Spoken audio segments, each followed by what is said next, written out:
କଳାହାଣ୍ଡି ଜିଲ୍ଲାର ସୁନାମଧନ୍ୟ ବ୍ରଜମୋହନ ହାଇସ୍କୁଲରୁ 1974 ମସିହାରେ ମ୍ୟାଟ୍ରିକ୍ ପାସ୍ କରିଥିବା ଛାତ୍ରମାନଙ୍କ ବନ୍ଧୁ ମିଳନ ଆୟୋଜିତ ହୋଇଯାଇଛି। ସଭାପତି ଶ୍ରୀ ସୁଧାଂଶୁ ଶେଖର ଦେଓ ଓ ସମ୍ପାଦକ ଶ୍ରୀ ରାମ ଶଙ୍କର ଦାସଙ୍କ ସମେତ ଚଳିତ ବର୍ଷ 90ରୁ ଅଧିକ ପୁରାତନ ଛାତ୍ରବନ୍ଧୁ ଯୋଗଦାନ କରିଥିଲେ।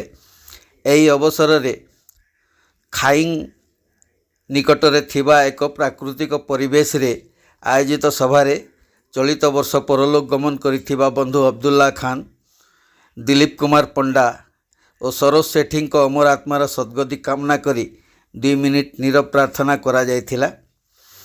ବର୍ତ୍ତମାନ ପର୍ଯ୍ୟନ୍ତ ଏହି 1974 ମ୍ୟାଟ୍ରିକ୍ ବ୍ୟାଚ୍ର 29 ଜଣ ପୁରାତନ ଛାତ୍ରବନ୍ଧୁ ପରଲୋକ ଗମନ କରିଛନ୍ତି। ଏହି ରୌପ୍ୟ ଜୟନ୍ତୀ ବନ୍ଧୁ ମିଳନକୁ ସ୍ମରଣୀୟ କରିବା ପାଇଁ ସମସ୍ତଙ୍କୁ ଗୋଟିଏ ଟି ସାର୍ଟ ପ୍ରଦାନ କରାଯାଇଥିଲା। ଚଳିତ ବର୍ଷ ବାଙ୍ଗାଲୁରୁରୁ ଆର୍ତେନ୍ଦୁ ମୁଣ୍ଡ, ଟିଟଲାଗଡ଼ରୁ ସତ୍ୟବ୍ରତ ତ୍ରିପାଠୀ, ବ୍ରହ୍ମପୁରରୁ ଜ୍ଞାନ ଆଚାର୍ଯ୍ୟ ପ୍ରକାଶ, ଭୁବନେଶ୍ୱରରୁ ଶୁଭେନ୍ଦୁ, ବଲାଙ୍ଗୀରରୁ ଅଶୋକ ବାଗ ହୀରାଲାଲଙ୍କ ସମେତ ରାୟପୁରରୁ ପୂର୍ଣ୍ଣଚନ୍ଦ୍ର ମିଶ୍ର ଛାତ୍ରବନ୍ଧୁ ଯୋଗଦାନ କରିଥିଲେ। ଏହିପରି ଏକ ସଫଳ କାର୍ଯ୍ୟକ୍ରମକୁ ଡକ୍ଟର ରବି ସେନାପତି, ଭାରତୀ ଶତପଥୀ, ଦୁର୍ଗା ରଥ, ମୁରଲୀ ସେନାପତି, ଶଶି ଯୋଶୀ, ଜଗମୋହନ ପଟ୍ଟନାୟକ, ଅମିୟ କୁମାର ମହାନ୍ତି, ସତ୍ୟନାରାୟଣ ସିଂ, ଅବଦୁଲ କାଦର, ପ୍ରସନ୍ନ କୁମାର ସାହାଣୀ,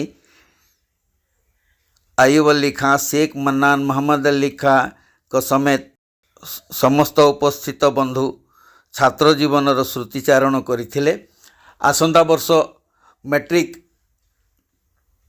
ପାସ୍ କରି 50 ବର୍ଷ ପୂର୍ତ୍ତି ଅବସରରେ ଆସନ୍ତା ବର୍ଷକୁ ସ୍ମରଣୀୟ କରିବା ପାଇଁ ବ୍ୟାପକ କାର୍ଯ୍ୟକ୍ରମ କରିବାର ପ୍ରସ୍ତାବମାନ ଗ୍ରହଣ କରାଯାଇଛି। ତର୍ଜମା ନ୍ୟୁଜ୍, କଳାହାଣ୍ଡି, ଭବାନୀପାଟଣା।